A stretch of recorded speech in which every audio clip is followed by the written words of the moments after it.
I can't flip my hair around more. God damn it. And we are live on Hot Tag Takes on HamiltonRadio.net, channel HR2. I am your host, John BRECKO, and in the corner to my left in the box is Ruben Rodriguez. Ruben, how we feeling, man? I'm feeling great, man. Are you? Good. Yeah, and it's been a busy week. You've been really enjoying mentioning that Jennifer Lopez Yeah, I can't help it. is She's hot. on a film that you were part of producing. You did it last week. You did it this week. You just can't help yourself, huh? Just can't help myself. Yeah. Yeah, that's right. Yeah. I understand, man. Exactly. I might be the same way. It's okay. Oh, no, well, But yo, yeah. you didn't even notice that. You've been thinking about that so much actually that you didn't even notice that I cut my hair for this show. No, I didn't. I'm a little closer to your level now as far as hair goes. You still got more hair. But yeah, man, I don't have my That's good. frosted tips anymore. No more frosted tips. Yeah, no more frosted flakes. no more frosted tips, no more hair freezing up as I walk into the building. Well, actually, it's got to be better for you in the pool. I mean, it is. I don't have to wipe any hair out. Yeah, My eyes. It does make it, a little bit easier. Yeah, it only you can takes see. maybe about a second of my See. time. I can talk during it, so it's That's not okay. too bad. Well, you'll grow it back eventually. Listen, I just try to get to a point where I'm not eating my hair. You know what I mean? Exactly. Like I just don't want leftovers. Well, it looks that's nice all. on you. It I does. appreciate it, man. Yes, it was yes, it actually does. it was actually for a wedding. Oh, okay. Oh, The yeah, wife busy wife weekend. would not have allowed the long flowing locks Abby to wouldn't let just you do it? flow wherever. She wouldn't let you? No, she wouldn't. Oh, come See, on. she likes the long hair, she likes the beard, but she likes it to a point. To a point. She's being and I've picky. tested that point way too many times. She's only been married a year, and she's already getting orders. Listen, she might be getting marching orders now. We actually just closed on a house. Yeah, as I said, you had a busy week. Yes, we did, man. Yeah, We had the wedding Sunday. We closed Monday. Wow. There's actually a picture of me online right now eating the champagne bottle. Oh, really? You probably saw it already. No, not yet. Believe it or not. I'm getting stabbed with a giant key. So this lets you know I'm going to be buried in the backyard in sections very soon. I'll look at it soon because I got into it with so many pictures and things on Facebook that I can't get to everything. Listen, man, I want to have a housewarming party so I can eat the champagne bottle properly. Oh, okay. We also got a wine bottle after that. That could, digest in here too. I don't know how the glass will feel coming out, but I would assume Abby's going to decorate the house. I mean, I'm imagining she's talking about bubblegum pink walls, which I'm not having it. Oh, come on, Abby. That's probably going to be what gets me murdered, but I will. That's a hill I will die on. Bubblegum pink. Oh, come on, Abby. Yeah, you can't. Yo, no, because we want to make the basement into a gym. Okay. How the fuck am I going to work out and do strongman lifts with bubblegum pink walls? That don't make no damn sense. No, you guys should get some different. You got to fit your mood. Maybe not like a gray, but maybe you could do like a Caribbean blue with a gray. Just put a skull and crossbones somewhere, and I think we can both be happy with that. Yeah, Yeah. Those are nice colors. I can tell our guest why that makes a little bit more sense in just a moment, but let me actually get to the intro for this guest because I have been very excited. He's just standing there. I've been very well. That's normally how a Zoom video works for Brett's him. like, hurry the hell up. All right? But anyways, again, I'm very excited to have this man on. I've been very excited over the past few weeks because today we bring on a journalist with a storied 34-year career in his industry. He started by covering the military as a morning show host in South Korea in 1990, and before transitioning to sports for a little bit, was covering Air Force news in Texas for 3.5 years until early in 1999. He is, of course, as we said, a journalist, as well as a former sports and local news producer, speech coach, and a veteran of the United States Air Force and a Defense Information School alumni, graduating in 1990 in broadcast journalism and 96 for electronic journalism and news gathering. He's currently still a speech coach for Malcolm Public Schools after nearly 13 years, as well as a senior producer for Straight Arrow News, a station out of Lincoln, Nebraska that prides itself on its unbiased news stories. Or you could sing about him the way Russell Brand does, as a little list maker, a power rank faker. We are going to learn a lot about this man today. So, ladies and gentlemen, give it up for Brett Baker! Well, that was quite the intro. Man. That was quite the intro. I'm going to have to record that one. I try to take pride in those, man. But how you been? How is everything? I understand you're doing some long days right now. You're up in D.C. How is everything?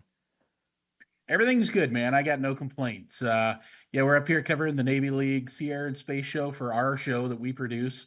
And yeah, life's good. You know, we've been busy and the weather's been cooperative, so I got no complaints. I love that, man. 100%. So talk a little bit about the event that you're at, because you're going to be producing shows. A lot of stories are going to come out as a result of you guys attending this event. So if you guys could tell everybody that's watching what some of the stories are going to be about, if you can, you know, and just about what the event is in general. Well, for kind of the basic view, so our show, and you said Straight Arrow News is in Lincoln. I'm a remote worker, so it's just me there. Our actual news operations in Omaha, but we have remote folks all over the country. It's a national outlet. We're only about 4 years old, so we're still kind of finding our way. But so for our show, it's not like in-depth military stuff. Our goal is to give average folks who maybe don't know everything about the military the ability to have an informed conversation about what's happening with our nation's defense. Talking about, you know, big projects, what's going on, why they're happening, you know, where their taxpayer money is going. And also too, there's just a lot of cool, the defense industry right now is coming up with a lot of cool, you know, obviously AI, autonomous, you know, in 20 years, the skies are going to look completely different because there's going to be big autonomous aircraft flying around, delivering things overseas. It'll be delivering like more than packages. They'll be dropping some bombs, I'm sure. But you know, so we're just kind of bringing those stories to folks who may not normally learn about them in their course of the average day. Hey man, people are already spotting drones just flying around. So you think that's going to be a little bit more of the norm as far as 20 years ago? Yeah. I mean, I don't know if you see, but I mean, like, you know, there's all kinds of technology that's coming out now. Boeing has built this thing called the MQ-25 Stingray. That's an autonomous, really, it's a flying gas station to refuel their jets in whatever theater of operation they're in. Yeah, and there's all kinds of things too. Stuff to deliver, you know, blood to troops on the battlefield.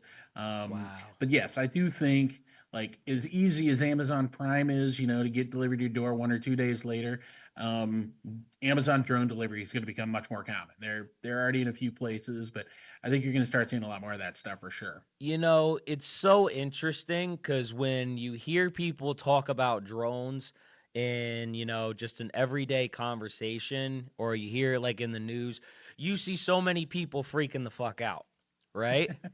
You know, like they saw like this robot just flying somewhere. They saw a giant robot stuck in a tree, you know, and people are wondering who's spying on them, what's going on. Conspiracies come up. Now, when you talk about drones, it sounds so cool. Like it's giving blood to people. It's helping me get my package. You make it sound so nice in a way that I don't think anybody else that I've talked to about drones has made it sound. So, I mean, obviously, you know, you're up to date on a lot of things that are being made, being created, not only for, you know, our defenses, but how they can be implemented into everyday life. So where I kind of want to transition from that is, you mentioned Straight Arrow News is a 4-year-old platform. You guys are still kind of finding your footing, excuse me. Take me a little bit through how Straight Arrow News came about, and, you know, how you or whoever else was involved decided to bring that platform to everybody. Sure. So originally, so it was a concept by our owner and one of his childhood best friends. Um, Two guys who grew up together, doing everything together, but ideologically are pretty different. Our owner Right. is from a very conservative family politically, and his friend is far more on the left. I don't know if he was a hippie, but kind of in that vein. And his friends in their later years, they were complaining about how they could never find a news source that they could both agree on Right. because they were all seeing it from their own kind of angle. Yeah. So at a certain point, they came up with the idea of starting a news organization that is purely about the facts, no bias, I love it. and putting things down the middle, leaving it so that the viewer or the reader or the listener can understand and make that choice for themselves. They can decide what the story is. We do have a pretty popular feature. It's called Media Myths that shows like what the right side is covering that the left isn't, and what the left is covering that the right isn't. Okay. And trying to give all that kind of stuff some context. Yeah. No, I agree with that 100% because stuff gets left out and stuff gets spun in a way where, anybody that's watching that isn't going to be able to 100% get the facts for themselves because it's being spun in a way where it's agreeable. And I think that's part of the reason why politics or people have a hard time talking about politics these days because they see it 100%. from one lens and and it causes them to shut the other lens out. It causes them to shut another news station out. And then it doesn't allow people to have real conversations about it. Absolutely. All right. So I do want to talk about some of the stories that Straight Arrow News comes up with. When I first started putting questions together for the interview, I started looking at some of the different stories that you guys have, and you guys are pumping out stories all the time. I looked through like a 24-hour time span. There was maybe about like 6 or 7 stories out. I think I have some of the titles written here. I have Caitlyn Jenner criticizes Governor Walt's comments about his masculinity.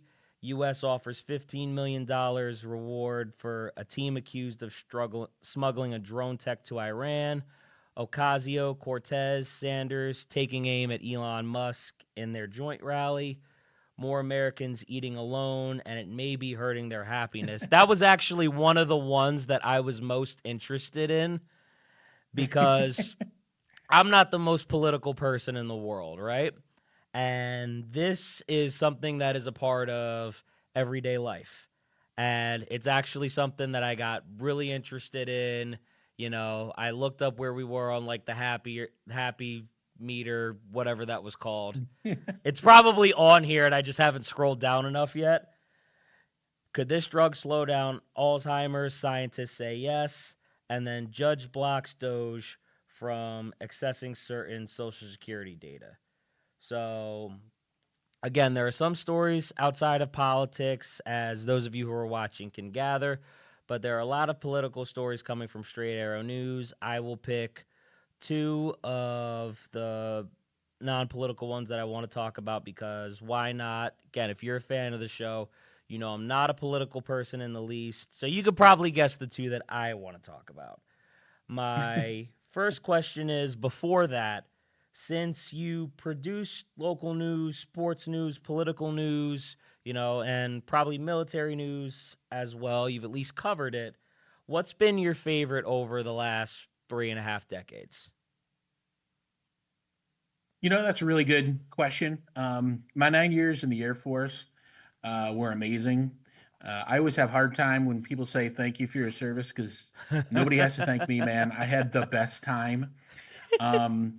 I got to tell the Air Force story, and when you get the opportunity to do that, you're also on the same side, you're wearing the same uniform. You kind of get some opportunities that aren't extended out to regular media. Right. So I've flown in a B-1 bomber.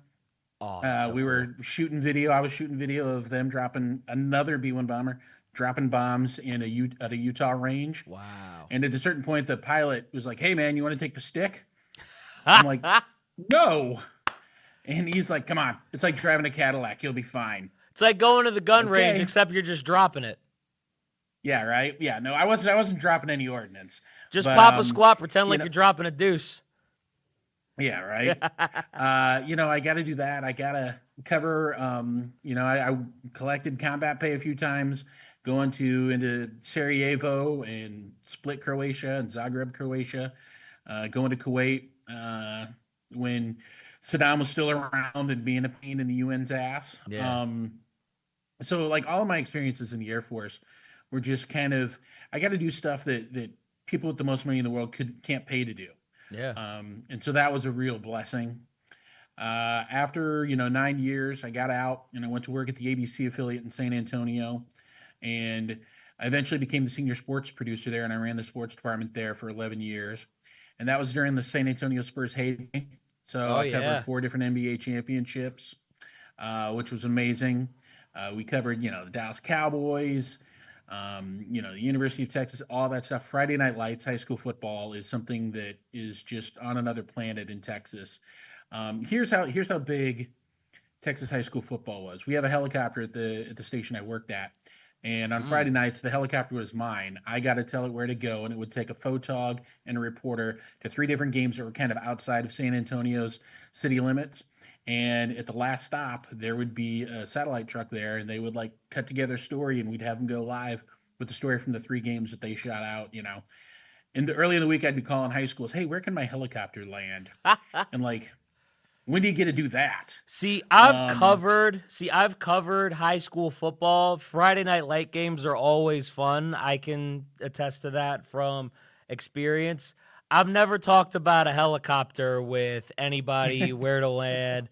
Oh, that's amazing. Go ahead. I apologize for interrupting. I'm excited. Yeah, no, yeah. Texas, I moved back home to the state of Nebraska in 2012, and Friday night high school football is one of the things I truly do miss because it is unique in Texas, to be sure. And then, when I moved back to Nebraska, my daughter had gotten a scholarship to the University of Nebraska, and she decided to go. And so it was a good time for me. I'd been gone for 22 years. And so I went to work for the CBS affiliate there in Lincoln, Nebraska, and I eventually became the executive producer. And I went from sports to news. And, we covered a lot of important things, breaking news, weather, tragic stuff, police involved shootings, elections, all, really interesting things to be a part of in the community. And then also to be the one in the chair calling the shots. That's my favorite part of producing live TV. It's really tough for me to say like what you get to kind of figure out the direction that it goes. Yeah, for sure. 100%. 100%. Like, when there's tornadoes on the ground and you've got cameras or a truck or, you've got people somewhere you can get them a better picture, whatever. Those are all really fun things to like. I like that kind of pressure. I like to be here. You're the guy calling the shots. No, that makes it fun. So it's tough. I had a buddy of mine. He left the station I was at in Lincoln, and he was like, "I'm just worried that the next job's not going to measure up to this one." And I told him, I said, just don't think of it like that. What you got to do is, did you get the most out of every experience that you were offered? And for me, I like to think that when I was at the Air Force, I got everything out of that I was offered. When I was at KSAT in San Antonio, I got everything out of that I was offered. And at 10/11, I did the same thing. And now I'm doing that here with Weapons and Warfare for Straight Arrow News. Yeah. And it's just, I knew when I was 8 what I wanted to do. I knew I wanted to be in broadcasting, which I thought everybody did. But then I found out later that, not every 8-year-old knows what they want to do. Yeah. And then does it. Yeah. So I've just been really blessed to work with awesome people at awesome places at the right time. And I've, I'm coming up on, 35 years in the business now. Yeah. And I couldn't have asked for anything more. Yeah, no, definitely sounds like you've gotten everything out of each experience that you can. And I want to say, I know you say people don't have to thank you, but the reason I want to say thank you is because you're somebody who's letting us know what all of these veterans are going through and making that known to more people with each story that you put out. And I think that's just as important because they can then get the support that they need better. So I want to say thank you for that. I appreciate reason, that. and I very much appreciate that. So I want to make sure I let you know that before I get to the next question, which is there are 2 articles I want to talk about. anybody that is a fan of the show probably already guessed.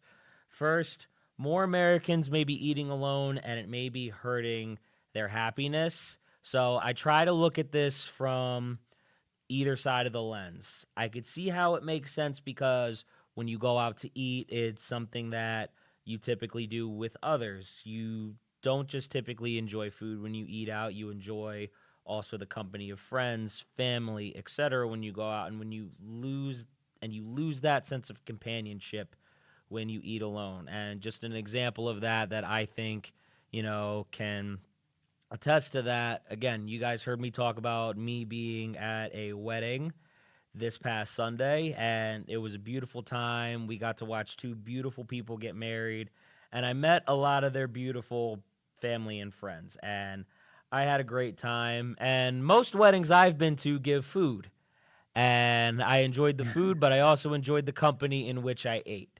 So I think, being able to go out to eat with friends and family and people you want to be around their company, it's not just about the food, and I think people should try to remember that. Someone also told me on the other side of this one time that someone who can eat out by themselves can show that they have confidence and they can show that they're secure with themselves so that they can go out on their own. And I read the article that Straight Arrow News put out. It talked a lot about how different countries, such as the Caribbean, share an average of 9 meals per week together. South Asia averages the lowest, around 3 to 4, but also didn't consider sharing meals with family or household members, a social event, which affected the answer. And I have family that I don't see that much, so that sounds very sad, just me personally. But again, it's just something that is worth noting. So I do want to ask, what's your take on it personally? Is Brett Baker somebody who likes to go out to eat and enjoy other people's company, whether it's friends, family, coworkers, or does Brett Baker give so much back to his community in speech coaching, news stories, that he's just so damn sick of people by the end of the day? He's just sick of y'all. Where does Brett Baker fall in this? You can tell I dived into the story. Say that at the end of the workday today. Where I was like, all right, I'm ready to not be around people. I was a very aggressive young man in my 20s, and I got married and divorced twice. Right. So I haven't done that since my 20s. Right. So I am comfortable going out and having a meal on my own. It's good by me. If I've got company, all the better. A friend to share it with, great. But if not, that's not gonna, restrict me from going out. Right. If there's a place I want to check out, I'll go check it out.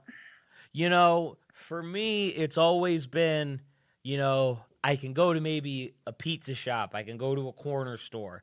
I can go to a Dunkin' Donuts, something like that.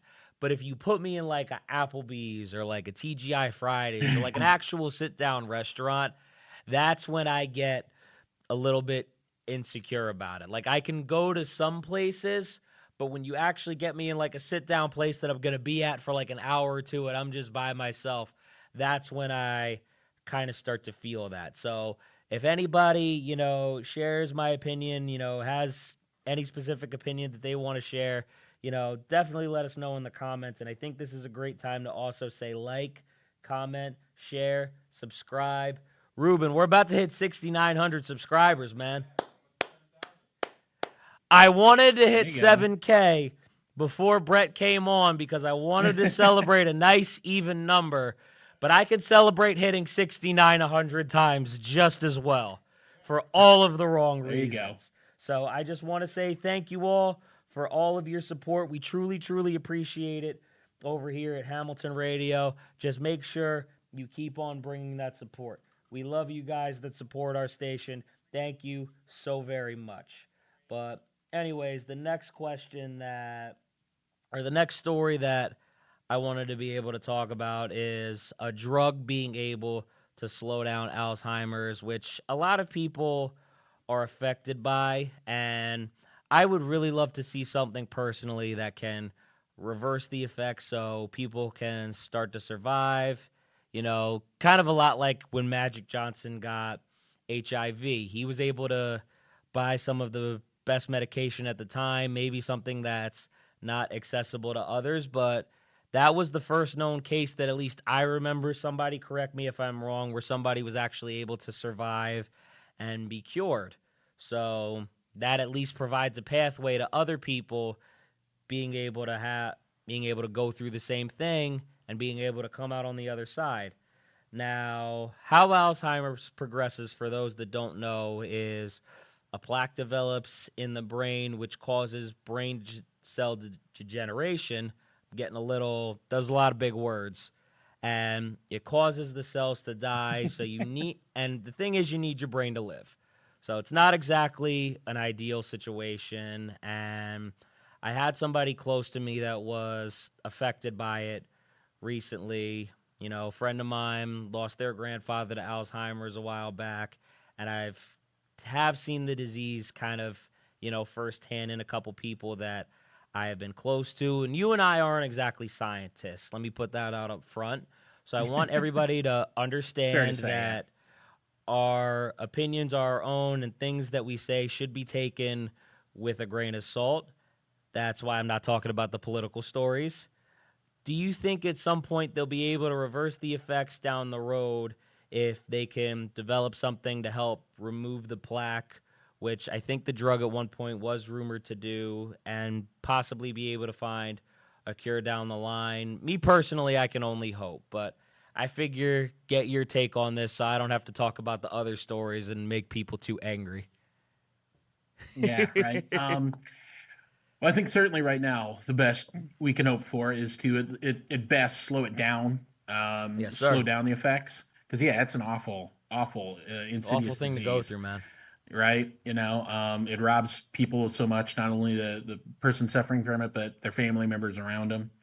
It's brutal. Maybe 20, 30, 50 years down the road, maybe they get there.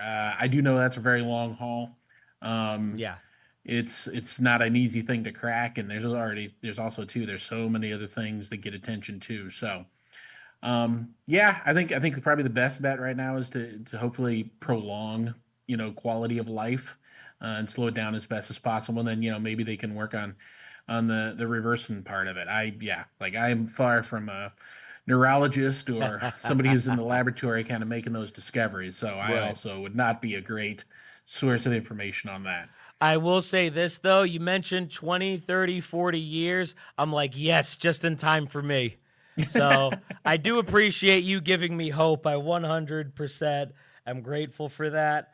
I might be expecting it for nothing, but Brett Baker giving people hope here on Hamilton Radio with Alzheimer's. Who would have thought?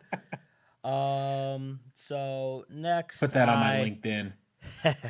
Next, I want to talk about some of the ways that you give back to your community. You're a speech coach for Malcolm Public Schools. Some of the volunteer work you do is as a publicity chair for the Nebraska Speech, Communication, and Theater Association, a member of the advisory board for the Nebraska Community Blood Bank, and until recently, you were a professional in residence for the Nebraska College of Journalism and Mass Communications. Just from personal experience, I think the best way to give back is to find a cause that you want to give back to, whether you want to help somebody reach a goal, help provide a basic need, etc., and then go for it once you know how. So if anybody that knows me personally, I work full-time as a swim instructor. I've been doing that for 3-4 years now, and I've been able to help many different people how to swim, not just kids, but adults as old as in their 70s as well. So what advice do you have for anybody that wants to do something to give back to their community? Maybe they don't know what it is. Maybe they don't know how to go about it. What's the advice that you have to somebody who wants to do that? Yeah, for me, I think it's, find things that are near and dear to your heart. As a speech coach, I competed for Malcolm High School speech when I was there, and it was huge for me. It was life-changing, really. It was like, okay, I know I can do what I want to do in life. It gave me that kind of confidence. Right. So I'd always had it in mind that if I ever got back home, I would reconnect with school. And, I didn't think it would last. We just finished our 13th season, our head coach and I coaching together. And I didn't think it would last, that long. I thought, maybe I'll do it for a year or two. 13 seasons later, we're a couple state champions and a couple state, runner-ups. And it's just been the best. And it's one of those things where you think you're given and you get back. Right. So I'm like, all right, I'm constantly in a deficit. So find things that are close to your heart. I think that makes it easier. The blood bank, that was an easy one. I was stationed in England for 3 years during the era known as like Mad Cow, when there's this horrible thing that kind of went through the country there. So I was on a deferred list. I couldn't donate blood, and I'm O negative, so it's like a blood that they really want. Yeah. So I thought, okay, well, here's a way to do my part now. Now, fortunately, that ban has been lifted, and I can donate again. In like working for at the University of Nebraska, the College of Journalism, is just there's so many smart kids there that have got a lot of great opportunities, and if I can do something with 35 years of learning and knowing stuff and impart just a little bit to something that's going to help them one day, I'm happy to do it. So yeah, just find things that are near and dear to your heart. I think that'll always lead the way, and it is one of those things true where you think you're giving back, and you generally get back more in return. So it's really rewarding. So yeah, I mean, follow your heart. Yeah, no, it fulfills you 100%. So you worked in journalism for a long time, as we've talked about. Where and how did some of the other paths, I mean, you talked about it a little bit already, that you took that I just mentioned. You talked a little bit about the blood bank. You talked a little bit about being just a speech coach in general. So I think we'll start there. How did, you getting into speech when you were in Malcolm High School, how did that kind of start? When I moved back, I reached out to a buddy of mine that I knew that was still connected to the school. He's like the voice of our school. He like is the PA guy at like football, basketball, track. Where did it start though for you, just as a kid when you were in the high school though? Say that one again. So you mentioned that you did it in high school also, right? Right. So how did that start for you? I was kind of a mouthy kid. I was kind of wound up. I know about that. And I had an English. Yeah, I had an English teacher who was like, we need to do something with your mouth. And so he turned me over to the speech coach, and she was great. Felicia Dixon, I'll always be in her debt. And it was, I was involved in a lot of school activities and stuff, but I was like never one of the guys, Right. the main guys. And speech, almost instantly I was. And so I'd never kind of had that feeling before of like, okay, you're a leader on the team. You've got some chops and you can help us do some things. And so that was really rewarding to kind of have that experience and that feeling. And that's, something that anybody would enjoy. Right. So yeah, for me, I just kind of got that taste as a sophomore. I wish I'd gone out as a freshman, but I didn't even know about it. Yeah. But yeah, so I started as a sophomore in high school and had that taste. And that was that. I love that, man. So I want to make sure we talk about Weapons and Warfare, which is a podcast done by Straight Arrow News. You work on it with Ryan Robertson, who's the man on the screen in the episodes when you guys watch. You also work with Brian Spencer and Dakota Pateo on the channel. I hope I pronounced these names right, by the way. By the way, you guys... Yep, you got them right. Yeah, okay, good. So you guys all should absolutely subscribe. They cover many different topics and are a growing channel with close to, I think they have passed 3,500 subscribers now. Definitely check it out. And subscribe to Brett Baker as well, who has a channel of his own, which I just did that today. I was looking through everything just to kind of see if there was anything I missed. I rewatched the Hot Ones interview you did with Sean Evans, and that's where I got my questions from it today. And I did end up finding your channel. So thank God that I did that and I was able to subscribe. But definitely check out Weapons. I would much rather have you go follow Weapons and Warfare than me because I don't post a lot of stuff. I agree with that. I agree with that 100%. Definitely follow Weapons and Warfare first, but you can follow Brett Baker as well. The first episode I watched was where Ryan covered military suicide. He brought on Dr. John Edgar Catterson and Dr. Carrie Thine. Again, hopefully I'm pronouncing these names right. The first reason No, that you was got him. all right. The first reason that was talked about on why suicide continues to be an issue with veterans. For those who don't know, it has been an issue, especially over the last decade, as this episode talks about. The first reason was the global war on terrorism, or GWAT, over the last 20 years, which mentally catches up with people, and understandably so. So, traditional methods haven't been as effective. If you're able to and you wouldn't mind, could you actually educate some of the people listening on what some of those traditional methods are, as well as maybe some ideas for combating military suicide? Sure. And that's one of the really great things about the folks who own our enterprise is they really haven't put any guardrails on us about what stories we can or can't cover. Yeah. They kind of just leave it up to us. And so those two doctors, we met them last May in Tampa. We went to Special Forces Week and we sat in on a panel about something called moral injury, which I had never heard of. So PTSD, people are pretty familiar with PTSD for the most part, I think. Moral injury is different, where Yeah. PTSD is a physical response to trauma. It's mental. Moral injury is an internal, kind of emotional, intellectual response to things that you may have been a part of that philosophically, don't sit with you, things that you had to do or couldn't do, tough decisions or situations that you had to, kind of experience one way or the other. And now it's an argument within yourself about, who am I, what am I about, why didn't I do this, why did I do that? And those are things that can eat at people too. So certainly the numbers of American, service members, veterans that are taking their lives have continued to be on the increase. And the VA spends in the six figures every year, well, more like seven figures, I suppose, on suicide prevention treatments that haven't done a whole lot of good. So we're talking about like regular psychology or psychiatrist kind of sessions. What Dr. Catterson talks about is really getting at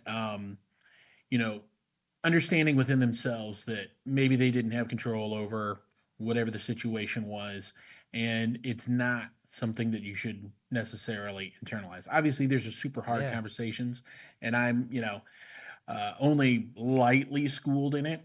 But the big thing is if you see people in your social circles and whatnot that have ideas like self-disgust, self-loathing, like real, like we all say, I can't live with myself or whatever. But like, the difference between, an offhand remark and like somebody who's really getting down on themselves. Yeah. You see and hear those things. Those are the time to like say, hey, if you thought about talking to somebody, seeing somebody, doing something about that. So yeah, it's a lot about listening and then, helping them find the right way to maybe ease some of those thoughts. Yeah. So basically, just, listening, kind of looking out for signs, looking out for somebody, and then kind of pointing them in a direction where to go, pretty much. For sure. All right. I think that's 100% a great solution. And funny thing is, my next question was actually about moral injury, so I'm super happy you brought that up. And, it's people witnessing those around them violate their own morals and the impact that it can have. And I'm sure there's, situations where you're going through something in the military where you might have to, maybe violate a moral, or you might see somebody else do it. Especially when it's their leaders. When Dr. Kari Thine was talking about it, she made a point to bring up the leaders doing it. So again, I know we're both only, lightly schooled in it, me even less so. But what do you believe leaders can possibly do to try to address that? Yeah, a lot of it is just listening, paying attention, understanding, what's going on with their, if they're still in the service, understanding what's going on with their troops, And if you're not, if you work with a veteran, if you know folks who do work with veterans, and you hear that, hey, this guy's struggling or this gal's struggling, understanding, that there could be a lot more there than just what you're seeing. Yeah. And again, just talking and saying, hey, let's get you somebody to talk to. And just being understanding. It's a tough thing. I think a lot of people don't feel really comfortable and confident in saying, hey, you need to go get some mental help. But the reality is that may be the case. And so you got to kind of find a way to screw it down and say, here's the deal. You need some help. And it's a tough thing to do. But if you're a real friend, if you're really looking out for them, it's the right thing to do. Yeah, 100%. I agree with that. 100. But I do want to kind of put it in perspective for everybody. I'm somebody that struggles when I'm going through something and I have a problem talking to somebody. There's only, a certain few people that I can talk to because I don't like to put, things out there for myself.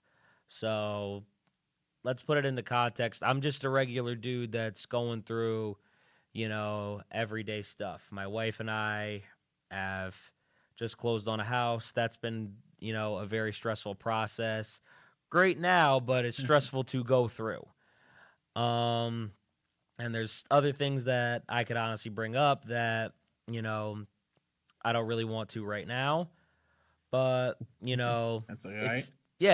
But again, that's the point. It's tough for, just a regular person to be able to talk about certain things. So imagine how tough it is for these guys, what they see and what they go through, just to put it in its proper context really quick. So definitely, I'm with you 100%. If you see something's wrong, and again, this can just be just a friend of yours and, that is going through something. Try to get them the help they need or be that extra shoulder. I'm with you 100% on that. So on that, I do want to make sure we talk about your time reviewing Hot Ones, your interview with Sean Evans. I want to make sure that we ask the important questions here. First, from the interview you did with Sean. And these are all from today. And, just because I wanted to, rewatch the questions so they were kind of fresh in my head. Do you think Sean would have made a good weatherman since his professor from the University of Illinois suggested it? Yeah, absolutely. I think Sean's tremendously talented. I think whatever he did in front of the camera, he was going to be a success. What hooked me on the show was the first episode I saw was Key and Peele. And I want to say there were only like 17 episodes then. Yeah, no, that's early. But it wasn't Key and Peele. It was Sean. And as a TV producer, as a guy who puts people on TV and watches that kind of process, Sean caught my eye right away because he was this young guy. I'd never seen or heard of him, obviously at that point. But he had real chops and he was hanging with these two giant stars. So I think absolutely if Sean had gone into meteorology, and he could have been a fine weatherman. You were talking about his deadpan kind of delivery, a little bit as he was doing the show. And I think he would also be great for Straight Arrow News, just as somebody who's giving you the different news stories just on video. Because I feel like he's the type of guy that has that voice where you could give an unbiased story and you could kind of think for yourself. Just my 2 cents on that. I agree. All right. So the next one that I had, Sean talk about how he shaved his head in your interview with him. Do you think he should grow his hair back out at some point and have another arc with hair on the show? I think he would like to. I don't think that's in his options. I think he's like me. I think it's just kind of you and Ruben were talking about your glorious hair, and I was just sitting here jealously. Listen. Ruben is Jeff Bezos in the front, Jimi Hendrix in the back. It is not as glorious as you think. Okay, that doesn't sound glorious. I'm actually probably a little bit more glorious right now, but when I grow my hair long, I've been compared to Justin Bieber in the past, which I take no glory in personally. At least I didn't get any dreads. Could be worse yet. than the Biebs, man. Listen. At least I didn't get dreads yet. That's all I'm saying. I didn't make that happen. Yeah. So I think if Sean could grow his hair back, he 100% would, but I don't think that's in the cards for him. Yeah, maybe not. Do you remember the sauces you ate during the interview? And if you do, which one was your favorite? I do. The lineup is a lot different. It's changed over the years. Oh, Every year they've got a new kind of lineup, and it's a much more big, elaborate thing now than it was even back then. They have a lot more different sauces now from Hot Ones. Yeah. I would say the Hot Ones, the original, very first Hot Ones hot sauce, was probably my favorite of that bunch. Oh, wow. I still have some. It's pretty good. That was like the number 5 sauce back then. Okay. So that would have been my favorite one, easily. All right. Yeah, I like that. You mentioned that you think Chili Klaus is the most interesting man in the world, and I don't disagree. Do you think, considering that, he should be doing a Dos Equis commercial somewhere?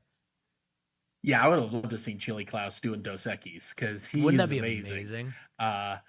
Yeah, I mean him. If you've ever watched the videos of him and Sean just rocketing, Carolina Reapers, it's unreal. Like I draw the line. Like I'll do a lot of stuff. I don't know that I would eat a Carolina Reaper. He knocks it back like nothing, snapping his fingers. Yeah. Oh man. Yeah, some kind of physical response. Yeah. But Chili Klaus is a very interesting guy to be sure. I just want to see him eat a Reaper and then try to chug a Dos Equis down to try to get the spice out. I feel like that's all you need. Just have him in the commercial. Just one hand, Carolina Reaper in the other. They could stay thirsty, my friends. It's a moneymaker, I think, for sure. I could picture it now. I would be making it rain on him a little bit. I'm not gonna lie to you. All right. So the next one. The next one is, do you think they should eat peppers again? I feel like it's been a while. I would love to hear more dad jokes while he's eating a Reaper. I forget what the dad joke is that he said in your interview with him, but I feel like it should happen just for the dad jokes. I do remember the dad joke. They were riding around in a carriage in Central Park, and Sean said, they filmed You Got Mail over there. And he said, I think you've got mail. Hot mail. Which was pretty funny. I enjoyed it. Chili Klaus, quick on his feet, too. I don't think that would have been as funny, though, without the Reaper. If you disagree, that's totally fine. That. Yeah, that was the catalyst. Yes.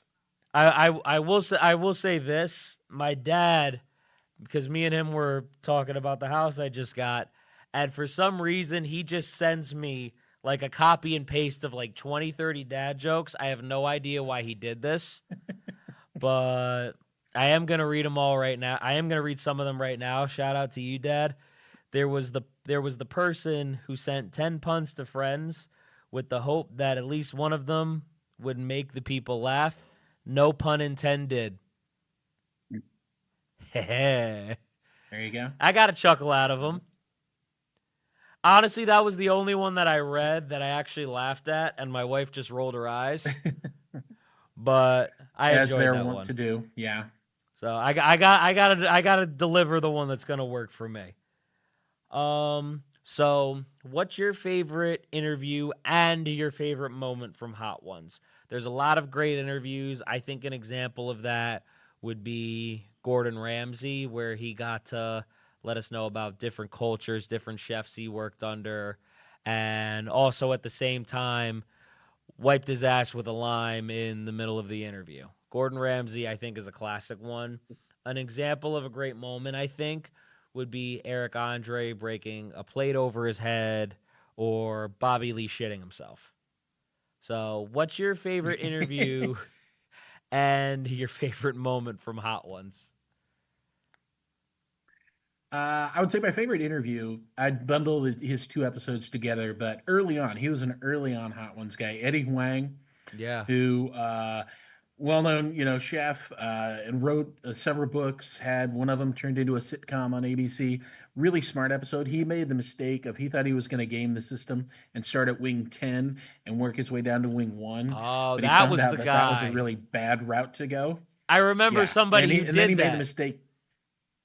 He went to the bathroom and he didn't wash his hands before uh, going using the facilities. And as I can tell you, because I've probably done the Hot Ones thing more than 50 times now. It's Right. kind of my party trick. People are like, hey, let's do the Hot Ones thing. Get Brett over here. Right. And I go on local radio in Lincoln and I'll do interviews with athletes and stuff there, and we'll do that.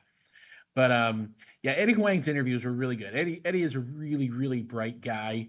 I thought he brought a lot to the table with Sean. I thought they had really good rapport. So I would say Eddie's interviews are probably my favorite. Favorite moment, probably other than Russell Brand serenading me impromptu. I feel like that's an Conan obvious O'Brien's one. episode. Yeah, that's obvious. Conan O'Brien's episode I thought was really Ooh. great. Um, Not only did Conan kind of lose his bearings, but he brought in his own doctor who was just nonsensical, Yes. and yeah, it was so good. It was so good. So yeah, I'd say Not the my doctor. favorite episodes or interviews are Bobby Huang, and my favorite moment is Conan losing his stuff. Honestly, the Conan interview was really good, and you forget how funny Conan O'Brien is sometimes. When he's interviewing somebody on the Tonight Show, you forget how talented he is just as a comic himself. And everything was good about that episode, I think, except for the doctor. The doctor can go somewhere, but everything else was 100% spot on. So my next one is, who has done the best on Hot Ones in your opinion? A lot of people have come on, especially since your interview. Even Donald Duck came on recently. I don't know if anybody's been following, but I did see that was a thing. I'm not going to lie, I did not think I was going to enjoy that as much as I did. But then when I watched the full thing through, I was like, I did not hate this. Like Yeah, right. I enjoyed Donald Duck, him trying to get by with maybe like a micro drop of sauce. I enjoyed some of the reactions. I enjoyed Donald Duck threatening to sue. And I did mention my dad sending me puns. He also does a great Donald Duck impression, which I don't think I've ever actually shared with anybody except maybe a couple people. So, yeah, you guys find out my dad does a great Donald Duck. But, yeah, who's done the best on Hot Ones? Because we obviously know it wasn't Donald. I think surprisingly, I mean, well, it may surprise some, but like a lot of the women really Yeah. hang. Like Kiki Palmer, she crushed it. She had a good poker face.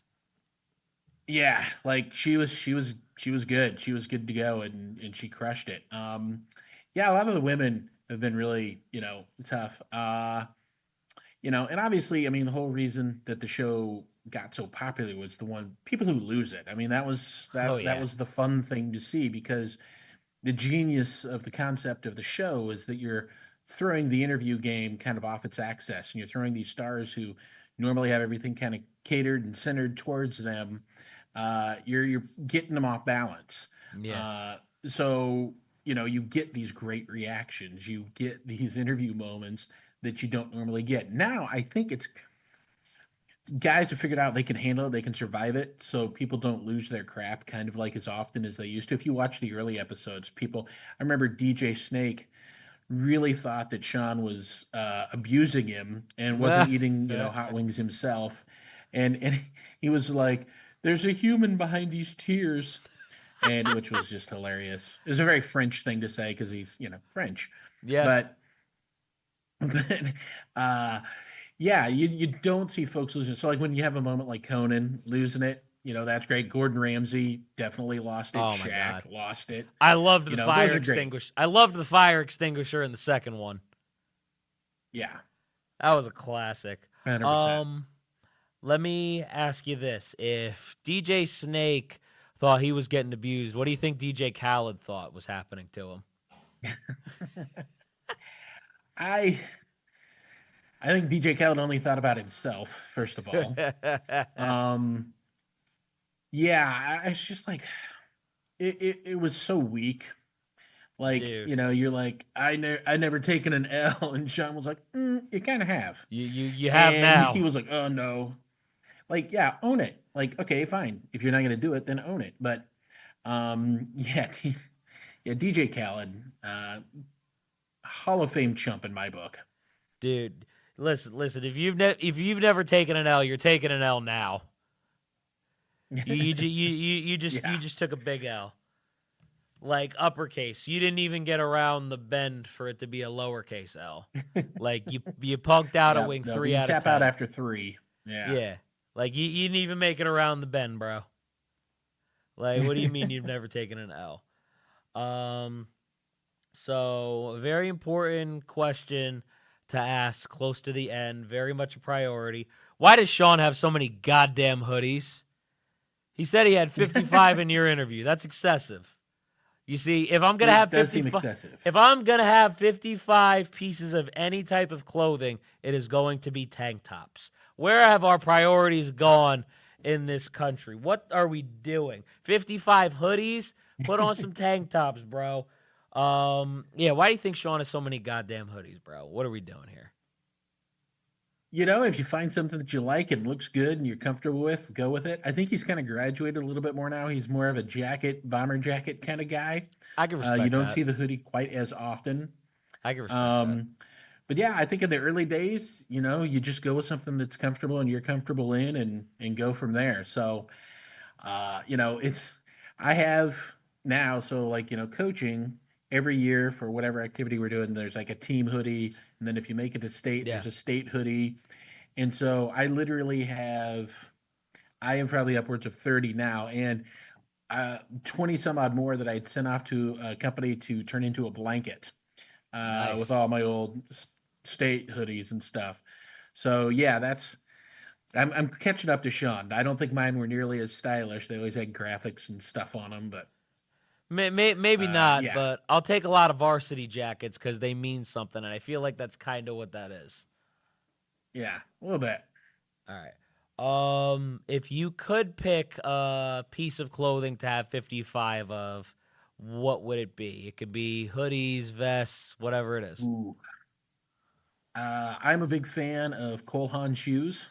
Okay. I would take 55 pairs of, Cole Haan Grands, Lunar Grands, Original Grands.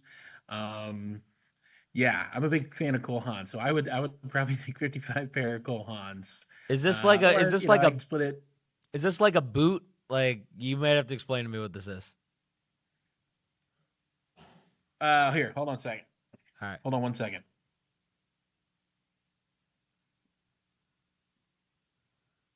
So this is a pair of Oh, there we go. my Cole Haan, one of my Cole Haans. Ah, So it's a really nice, like Oxford style upper leather. This is suede in this case. But if you notice, the bottom is more like a tennis shoe. okay. The arch support and everything is a lot more like an athletic shoe, but it looks good at work. And like today when I'm on my feet all day, it definitely helps ease that kind of burden. So Yeah, I bet. yeah, Cole Haans for This, the this, win. this man is about to play tennis, run track in a suit right now. He's got the suit There we vest go. on. Listen, I go to work and I like to tell people I'm suited and booted, so I'm not mad at that at all. I love it. There you go. I think I had one or two more. Yeah. So if you could have asked Sean an 11th question, because, there's 10 sauces, 10 wings, 10 questions. If you could have asked him an 11th question, and it could be something that, you maybe thought of recently, what would it be?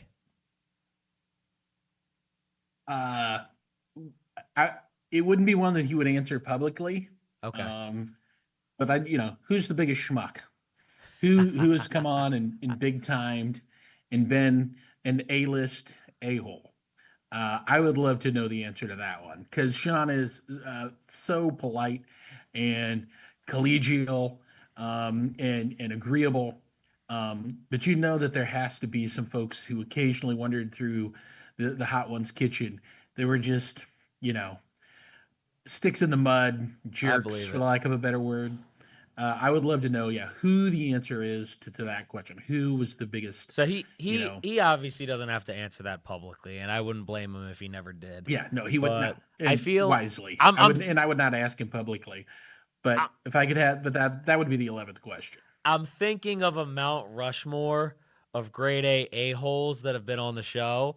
I feel like DJ Khaled kind of has to be up there, for getting through Wing 3 and then being like, I've never taken an L. And I'm just thinking off the top of my head, so I could be totally wrong.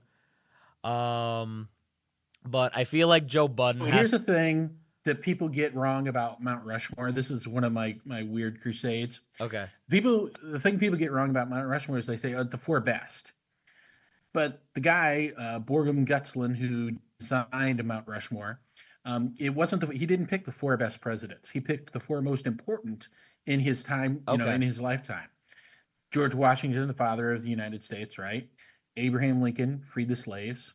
Teddy Roosevelt introduced national parks. Yep. And Thomas Jefferson, of course, the author of the Declaration of Independence. Yeah. So they were important men, not necessarily the best president. So for my Mount Rushmore of, who would be on mine, I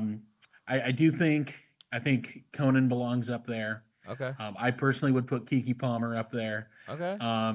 Gordon Ramsay also probably just because, the numbers. That was such a huge one. Right. And that fourth one. That fourth one's pretty good. Kevin Hart was really a seminal guest for them. Yeah. That kind of changed the game. And he flew them out to him. He wanted to do the show so much that he flew them out to him. He was filming a Jumanji movie in Hawaii, and he flew them out to him to do it. I actually didn't know he flew them out, which is big. Yeah. So I would put Kevin Hart up there as well. I mean, if he's flying them out so he could do the show, I think that kind of deserves it. Although I will say this, kind of like. I will say this in my defense. I was talking about just the a-holes that I was thinking of, and to be fair, you would know a little bit better than me. That's why I kind of because I'm thinking about this off the top of my head in the moment. That's why I'm putting DJ Khaled up there for only going to Wing 3. He probably doesn't even actually deserve it. I feel like you got to put Joe Budden on there because I remember his interview. He was good early days. That's OG. He was kind of shitting on the show the entire time. A little bit, but it was a good interview. It was fun. Yeah. I feel like Jimmy Butler because I feel like he kind of walked in the show not expecting much. Maybe another guy that doesn't really deserve it. See, the last one's tough because nobody does it now. I feel like I want to put Donald Duck out of recency bias, just to kind of be that guy. But, yeah, I gotta think of a fourth one a little bit more on that one. So if you ever come back on, I'll definitely have the fourth one. And I think the last one that I have is, do you still talk to Sean Evans? And would you do another interview with Sean, whether you interview him again, he interviews you, etc.? Absolutely. I've done some other things with them over the years. As I say, I serve at Hot Ones Leisure. I will always be a fan of Sean and the folks there. When I went to visit, it was just a really special kind of thing. Everybody was first class, and they still are to this day. So yeah, absolutely. I serve at their leisure, whenever they call. If they need me to be somewhere, I'm there. I love that, man. 100%.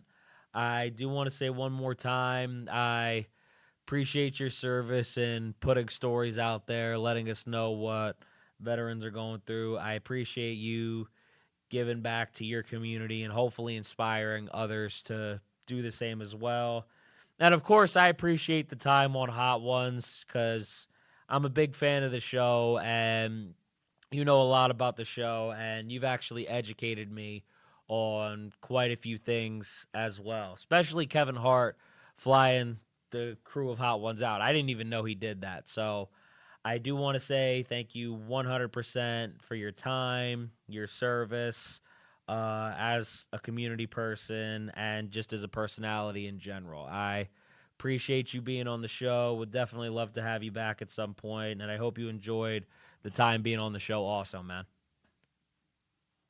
Well, hey, thanks for having me, and I will give you credit. I will say this is probably the most wide-ranging interview podcast I've ever done. We've covered more facets and phases of my life than I think I've ever done on any, and I've done quite a few. So good job with your research, and I appreciate you taking the time and the interest and to do that. It's I'm in broadcast journalism, so we've all got an ego. So you definitely made mine feel pretty good tonight. So I appreciate you, man. Listen, man, 100%. And maybe we can even have some chicken wings on the next time you come on here. So, once again, thank you. There you man. go. There you Appreciate it. I've actually never tried the bomb myself. I didn't have to ask what the least favorite sauce was. It's the worst. It literally is the worst. Never tried it myself. I might have to. Ruben, I might have to bring PJ back for that one as well. Yeah, because he's gonna be disappointed if you don't invite him. Listen, do you think PJ would be able to make it through the bomb? I've seen him react to some other sauces. It is not going well. Well, it depends on how spicy it is. The bomb? Yeah. It's the worst. Oh, it is. I haven't had it, so that's what I'm asking. I've heard horror stories from a couple of people. Oh. I've heard horror stories from Pat. If the top is outrageously painful, I wouldn't imagine. I can imagine the bottom being like the coup d'etat. Because all I'm saying is you've seen PJ react to lesser sauces. Yeah. You know what I mean? Yeah. I want to see it, but I'm almost scared. Well, if you do, I would caution you to get some yogurt and bread. That might be a good idea. All right. Once again, man, thank you for coming on. Nice meeting you, Brett. Hopefully we can have you back soon. And you too, everybody, please like, comment, share, subscribe. Help us get to 7K by the end of April. That has been the goal. Help us get to 10 to 15K by the end of the year. 100% appreciate you guys. One more time, Brett Baker, let everybody know where they can follow you, some of the causes that you're a part of before we get off the air. I'm Brett S. Baker on pretty much everything. I still call it Twitter, Instagram, Facebook, LinkedIn, what have you. And then Weapons and Warfare. You can find it the YouTube channel or Straight Arrow News YouTube channel. We're there also. So, give us a check out also. All right. Definitely check us out next week. We will have Mr. Outrageous Al Burke, former WWE wrestler, on the show next Tuesday at the same time on the same channel. Definitely check us out. We will be here. Deuces.